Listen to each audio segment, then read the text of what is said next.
Bonjour, bienvenue au potager Fleury et compagnie. Aujourd'hui nous sommes début avril et je vais couper les engrais verts qui sont sur la butte pour enrichir la terre. Je les ai semés à l'automne, ils ont passé l'hiver, comme l'hiver a été clément, ils ont bien poussé et là en fait ils ont vraiment pris beaucoup de vigueur avec le printemps et les journées un petit peu chaudes que nous avons eues récemment. Alors pourquoi maintenant? Pourquoi on coupe les engrais verts maintenant? Alors dans mon cas, j'ai prévu de faire des plantations sur la butte au mois de mai, donc tomates, concombres, courgettes, etc. Et en fait, il faut couper les engrais verts que l'on laisse sur place pour enrichir la terre à l'avance, plusieurs semaines avant, 3 semaines, 4 semaines avant, de façon à ce que les insectes aient commencé leur travail. Tout au début, quand j'aurai coupé ces engrais verts, il y aura ce que l'on appelle, ça créera une fin d'azote. C'est-à-dire les micro-organismes qui commencent à digérer les plantes consomment beaucoup d'azote du sol et du coup ça crée une pénurie d'azote et les plantations ne peuvent pas se faire, sinon elles ne pousseraient pas.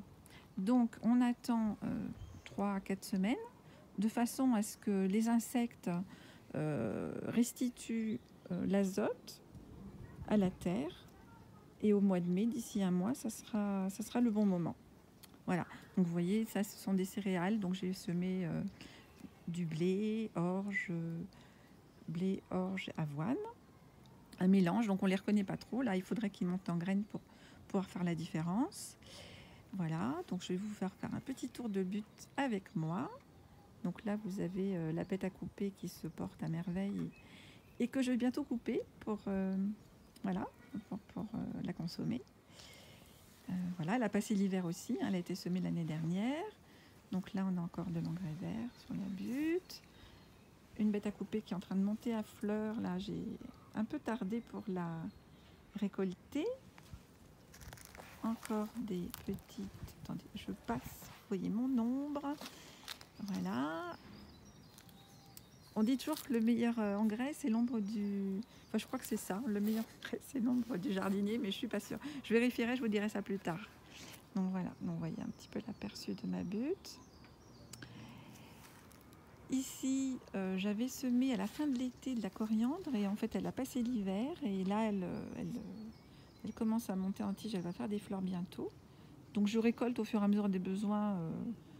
C'est délicieux dans les salades de crevettes avec du vinaigre balsamique. Je ne sais pas si vous connaissez, mais c'est un régal.